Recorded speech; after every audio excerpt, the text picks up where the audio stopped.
दोस्तों, आप देख रहे हैं डार्क फाइल्स। डार्क फाइल्स में आज की कहानी हमारे साथ शेयर की है पवन कुमार जी ने, जो कि उत्तर प्रदेश के रहने वाले हैं। तो चलिए बढ़ते हैं पवन कुमार जी की भेजी गई कहानी की ओर।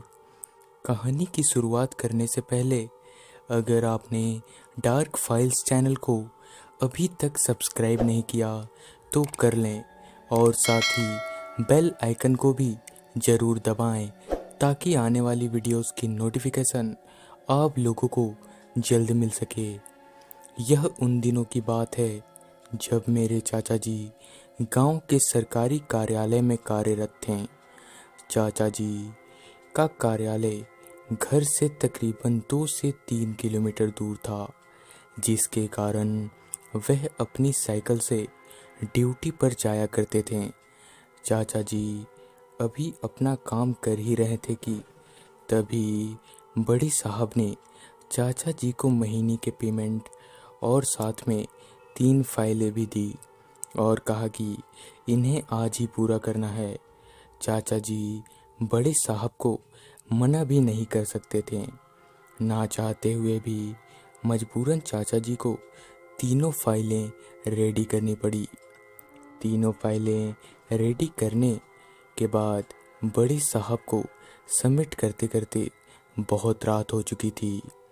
चाचा जी ने अपनी साइकिल उठाई और घर के लिए रवाना हुए। रास्ता बेहद सुनसान था और तो और दिसंबर की सर्द रात। ठंड इतनी कड़ाके की थी कि चाचा जी को साइकिल की स्पीड कम करनी पड़ी। चाचा जी ने अभी साइकिल की स्पीड कम करी ही थी कि सामने कच्ची सड़क पर उन्हें एक आदमी दिखा, जो कि चाचा जी को रुकने का इशारा कर रहा था। चाचा जी के साइकिल रोकते ही उस आदमी ने उन्हें थोड़ी दूर आगे बस्ती तक छोड़ने को कहा। उस आदमी की बात सुनते ही चाचा जी ने अपना सर हाँ में हिलाते हुए उसे साइकिल में बैठने को कहा।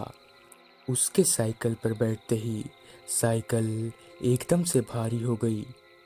अभी चाचा जी वहाँ से कुछ दूर ही गए होंगे कि तभी उनकी साइकिल की चेन अचानक से उतर गई। साइकिल की चेन उतरता देख चाचा जी ने उस आदमी से कहा, भाई साहब 1 मिनट ज़रा चेन चढ़ा लूँ। चाचा जी के यह बोलते ही वह आदमी साइकिल से उतरकर बगल में खड़ा हो गया। चाचा जी अभी साइकिल की चेन चढ़ा ही रहे थे कि उनकी नज़र उस आदमी के पैरों पर गई। उसके पैरों को देखकर चाचा जी शून्य से पड़ गए। दरअसल उस आदमी के पैर पीछे की ओर मुड़े हुए थे, यानी कि उसके पैर उल्टे थे। यह सब देखकर चाचा जी पैनिक होने लगे थे, मगर चाचा जी ने अपना डर ना जाहिर करते हुए उस आदमी को दोबारा साइकिल में बैठने को कहा। उस आदमी ने चाचा जी के कंधे पर हाथ रखते हुए कहा, तुम्हारे हिम्मत की दाद देनी पड़ेगी।